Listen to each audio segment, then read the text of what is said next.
If you're thinking of going freelance, if you're the sort of person who, when you're in a normal job, even if it's like the Saturday job you had when you were a teenager, if you were the sort of person who could always find something to do, even if you weren't being told to go and find something to do, then you will probably make a good freelancer.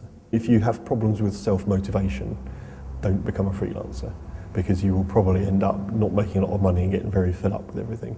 And if you need someone to tell you what to do all the time, then yeah, just don't try it. If you're not happy with your job, go and find another job that you like more, but don't try and work for yourself, because to work for yourself you need to be very motivated. Or you need to get bored and actually then think, I'll do some work. So basically you need to be a workaholic at some degree, rather than thinking, oh, I'm a bit bored, I'll go to the beach or I'll go hang gliding or something. You know, that fine qualities, but the thing is, if you're a freelance, you need to keep motivated to keep getting work in. Go to some networking things. Tell people you're thinking of going freelance or that you are freelance, and give out some cards and see what happens. And if nothing happens, think about doing it again. But if you suddenly get a load of work in, potentially you can do it in the evening, or you can try and find someone else to do it for you. Or you can just tell them, oh, sorry, I'm really busy because I had loads of feedback from this event. And you'll know that actually there's a lot of interest out there.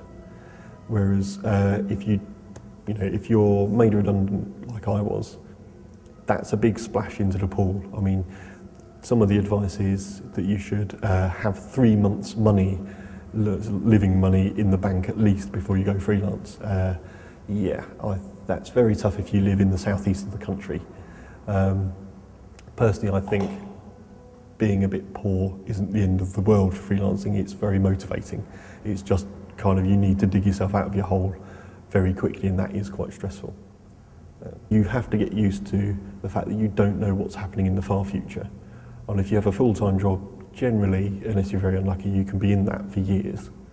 Whereas in freelancing, I eventually relaxed when I realised that even though I didn't know if I had any work after 8 weeks' time, actually it had been like that for 2 years, and maybe I ought to just relax and calm down and think this is just the way things are. There's the potential for making a lot more money for what you do.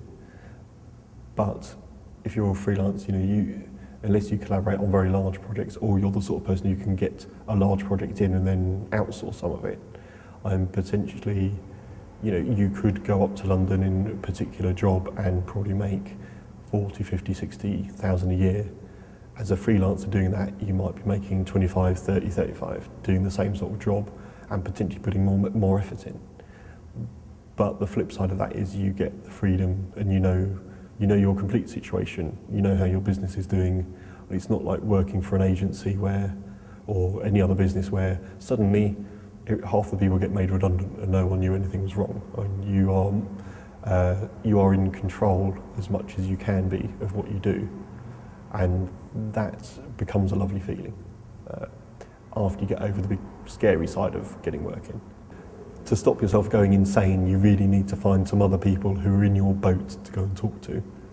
When you do that, it becomes an enormous relief, because you can say, I am incredibly frustrated with this bit of PHP, and you'll have a load of other people sit around you and agree that whoever wrote it was a nincompoop. Or you can go along and say, I'm getting very low on work, or I'm out of work completely, and I haven't had work for 3-4 weeks, and I'm getting really desperate. And odds are someone will pop up and say, oh, well, I heard about this guy, it's just a small job, but you're welcome to it if you want it.